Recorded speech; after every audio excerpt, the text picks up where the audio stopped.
Reserve a bike locker when you shouldn't. Nothing a 20 pounds pair of bolt croppers can't fix. Forever, by user Wild Assiduous.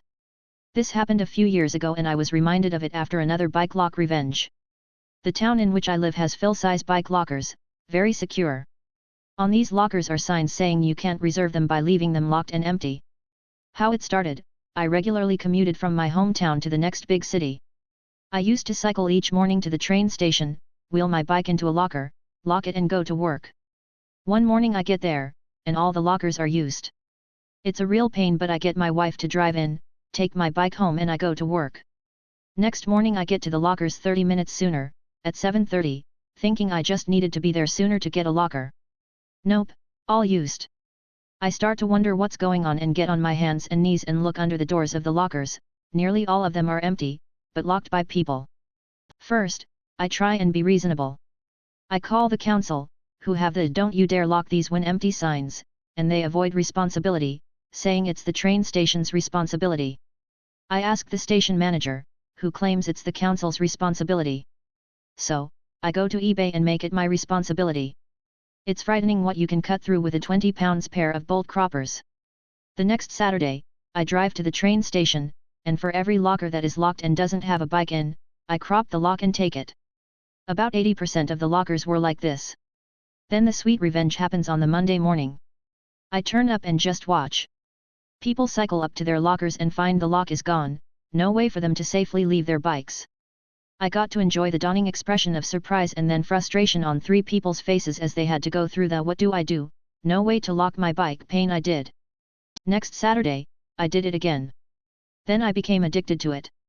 I drove out to the next two train stations on the line, where our council's territory ended, and did the same to the lockers there. I kept it up for about a month until the locks stopped being used to reserve lockers. I still have the bolt croppers, smiley face. Messy guest trashed their room. I sent evidence of their messy lies home with them, by user the Bukofs Mariman. Hey, today I did something out of nothing but pettiness, but I feel I've done the right thing in the long run.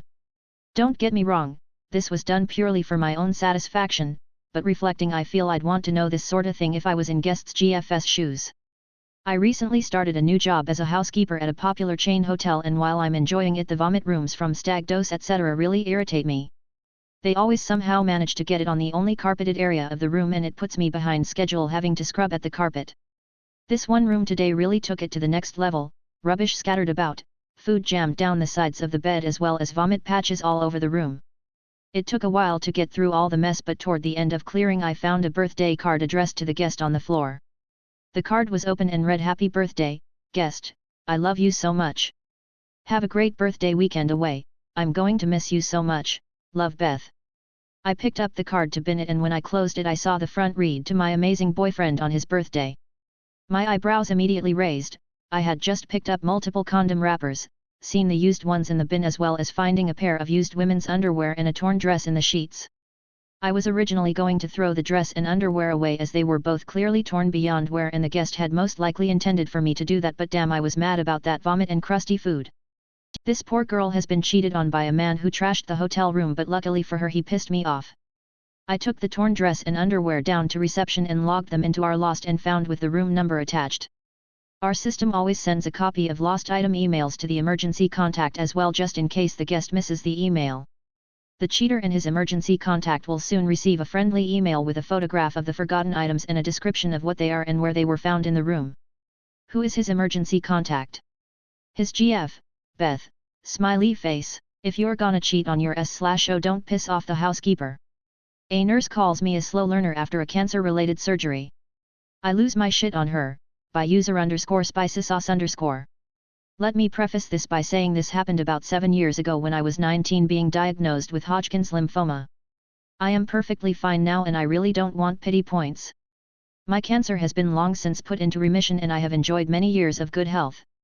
It's unlikely to come back ever, or at least anytime soon. I am only talking about this to give some added context, so when I mention how I was feeling at the time, know that I have long since been very healthy and actually had it pretty easy when it comes to cancer. So like I said, I was 19 and had something very wrong with the side of my neck. My lymph nodes on the right side had been severely inflamed for months, and after an ultrasound, we pretty much knew it was definitely some type of cancer. The real anxiety behind all this was what kind. Hodgkin's and non-Hodgkin's lymphoma are two very different beasts, and I was really hoping to have the former.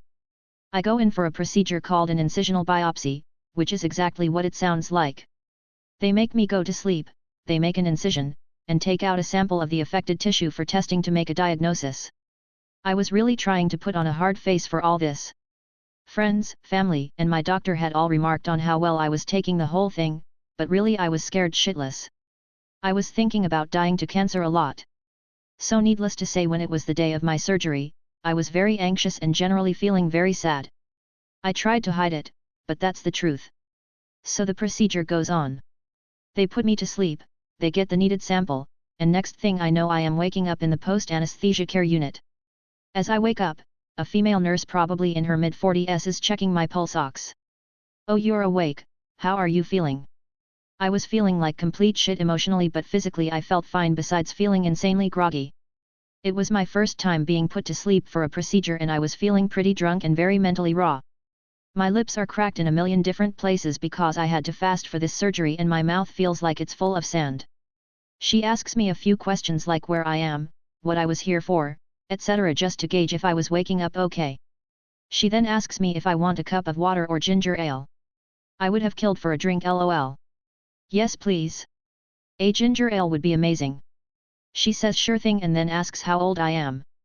I tell her 19 and she says, "Oh, my daughter is 19 too." She goes on to talk about her daughter for what had to have been at least 10 minutes. I get that I was very groggy, but it had to have been at least close to that long. She explains her daughter is studying pre-med at our city's public university. It is not an Ivy League school, but it is very respected, especially for medical study. I am already feeling like shit hearing this because I know I am going to be out of college for who knows how long, and I used to be very eager with some pretty big aspirations. I am wincing through this because my education being put on pause and my own personal shortcomings are not something I wanted to be faced with quite this second, but nevertheless she continues. Finally she asks me about what I want to do. I told her and she seems pretty unimpressed and gives some unsolicited advice on career choices. I try to make myself seem as disinterested as possible, but I listen to her talk her bullshit for another few minutes. Then she asks me where I go to school. I am just attending community college at the moment. "Oh, I'm sorry. Are you a slow learner, honey?" I was seeing red. I really don't ever lose my shit on strangers. Especially people who are helping me or providing me a service. But between my insane level of anxiety regarding my upcoming diagnosis, the anesthesia having an effect on me, having fasted, and this blathering idiot of a woman blatantly talking down to me, I had enough. I stayed silent for a few seconds and I remember sitting up a bit more in the stretcher. "No, I am not." "Are you a slow learner?" I asked. She looked a bit taken back for a second and said no. "Then why the fuck haven't you gotten me my ginger ale yet?" She just hung her mouth open so wide and walked away. Needless to say that after I got my ginger ale, a little too much ice but I let it slide, I didn't hear a fucking word from her again. Even when medical transport came to get me, she didn't say goodbye, ha ha ha. I was honestly very surprised at myself, and a bit ashamed for a while, at what I had said, but I had so many other things on my mind I never really thought much about it until I was healthy again. Did I ever finish college? No. But it was never because I was a slow learner. I did make it to a very respected university myself, but I didn't finish. I have had years to think back on this very hard time in my life and the many mistakes I made preceding it. Life threw me even more curveballs after I was better, and it is only now at nearly 27 years old that I feel like I am in a good place mentally again, where I can think about finishing college. I'll probably test the waters with another semester in community college again. Whenever I think on this sort of thing, I am reminded of how out of touch this woman was with the world when she likely has to deal with life or death every day.